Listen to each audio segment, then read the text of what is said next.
ছাদে শখের রান্না করতে গিয়ে আমার হাল পুরোই খারাপ। অনেক দিনের শখ, কিন্তু অবশেষে কিনলাম, কিন্তু আজ পর্যন্ত শখ আর পূরণ করতে পারলাম না। এর ভিতরে মাঝে একদিন উঠছিলাম, তো ওঠার পর 2 ঘন্টা চেষ্টা চালাইয়াও কিন্তু সাকসেস হইতে পারি নাই। কি যে একটা কষ্ট।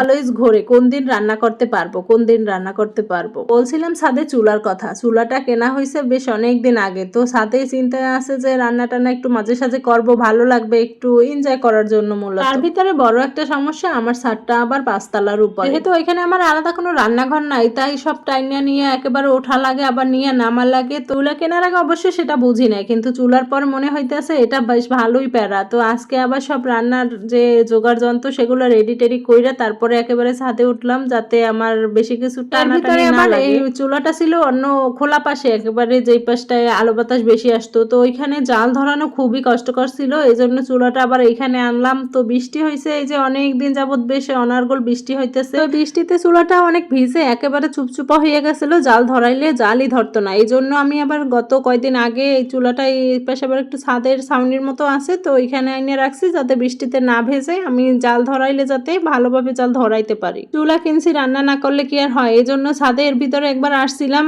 যে খিচুড়ি রান্না করবো শর্টকাট, কিন্তু আয়সা চুলায় আর জালই জ্বালাইতে পারি না, কারণ এত পরিমাণ বৃষ্টিতে চুলা ভিজা পুরো চুপ চুপ হয়ে বসে। তো এই পাশে আবার ছাদের একটু ছাউনির মতো আছে, যে এইখানে আনার পরে আমি আবার লাকড়ি টাকড়ি দিয়ে জাল দিয়ে চুলাটা পুরো গরম করে রেখে গেছিলাম কয়েকদিন আগে। তারপর টিন টিন দিয়ে ভালোভাবে ঢাইকে ঢেকে রেখে গেছিলাম, যাতে পরবর্তীতে জালটা ধরাইলে অল্পতে ধরে। তো মাশাল্লাহ আজকে ভালোই জাল ধরছে, এত জাল জ্বলবে আশা করি নাই, তারপরও মাশাল্লাহ অনেক জাল জ্বলছে। যেহেতু এর আগে আইসা আমি চুলাটা শুকিয়ে রেখে গেছিলাম, সিমেন্টের চুলা, তো তা ভিজার আর কোনো অপশন ছিল না, আমি পুরো ঢাইকে ঢুকে রেখে গেছিলাম, এই জন্য আজকে জালটা খুব ভালোই জ্বলছে। তো আজকে আমি ভুরি রান্না করবো, এই জন্য আসছিলাম যে চুলার আগুনে একটু ভাজা ভাজা করবো অনেক টাইম বৈশা। যখন বাসায় বসে চিন্তা করছি যে না আজকে রান্নাটা করবো ছাদে, তখন ঝুম বৃষ্টি শুরু হয়েছে। তো ভাবছি যে এই বৃষ্টি এই আছে এই নাই, যাইতে যাইতে বৃষ্টি চলেই যাইবে। আসলে আসার পর দেখি বৃষ্টি পুরাই চলে গেছে, খুব একেবারে অল্প সামান্য পরিমাণ 2-1 সিট পরে। তারপর মাঝে মাঝে আবার একটু বৃষ্টিতে ভিজলাম আর কি। বৃষ্টিতে ভেজা হয় না,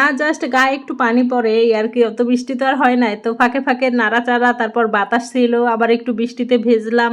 তো মোটামুটি বেশ ভালোই লাগতেছিল রান্না করতে গিয়ে, কিন্তু অবস্থা খারাপ তো শেষের দিকে। যেমনই দেখাক না কেন রান্না কিন্তু সহজে করা যায় না আর কি, সময় লাগে, সিদ্ধ হইতে অনেক টাইম নেয়, তারপরে আবার যদি ভাজা ভাজা করা লাগে। তো আমি জাল দিতে দিতে আমি পুরাই একেবারে হাঁপাই উঠছিলাম, আমার আর ভাল লাগতেছিল না। দেখি সিদ্ধই হইতেছে না, পানি দেই, আবার অনেকক্ষণ জাল দেই। অবশ্য তার একটা কারণও আছে, কারণ যে কোনো জিনিসের একটা আইট থাকে, আর ছাদে রান্না করার তো আমার ওরকম আইটও নাই, হুটহাট গেছি, কিন্তু টাইম যে বেশি লাগতেছে এই জন্য আমার খুবই আনইজি ফিল হইতেছিল যে এখনো শেষ হইতেছে না। মাঝে মাঝে ইচ্ছা করছে কি যে না বাসায় নিয়ে যাই, তারপর আমি বাসায় বসে রিল্যাক্সে রান্না করি। তারপর আমার মনে মনে চিন্তা করলাম, যখন আসছি রান্না করতে, এতদিন যাবত আসবো আসাই হয় না, তো আজকে যখন আইসাই পড়ছি তাইলে রান্নাটা কইরাই নেই। তো এই পাশে আবার ছাদের এই পাশে এই যে কামরাঙা গাছ আছে, বৃষ্টি পাইলে তো গাছপালা সবই ভালো হয়ে যায়, একেবারে তাজা তনতনে হয়ে যায়, পাতাগুলো পুরো সবুজ থাকে। তো এগুলো দেখতে তো বেশ ভালো লাগে আর কি। রান্নার ফাঁকে ফাঁকে এগুলো দেখতেছিলাম, ভালো লাগতেছিল, কিন্তু আর কি রান্নাতে শেষ হইতেছিল না, এটাও একটা বোরিং এর কাজ ছিল। তো কি করবো, এই জন্য চুলায় জাল দিয়ে আইসা আবার এদিক সেদিকে একটু ঘোরাঘুরি করি। বৃষ্টি এই জন্য ঘাস হয়েও কিন্তু সুন্দর করে এই যে ফুল ফুটছে, ঘাস ফুল। আবার এই পাশে আমাদের এই যে ড্রাগন লাগানো আছে, ড্রাগন গুলাও কিন্তু বেশ ভালো সুন্দর হয়েছে দেখতে, পুরাই ভালো লাগতেছে, একেবারে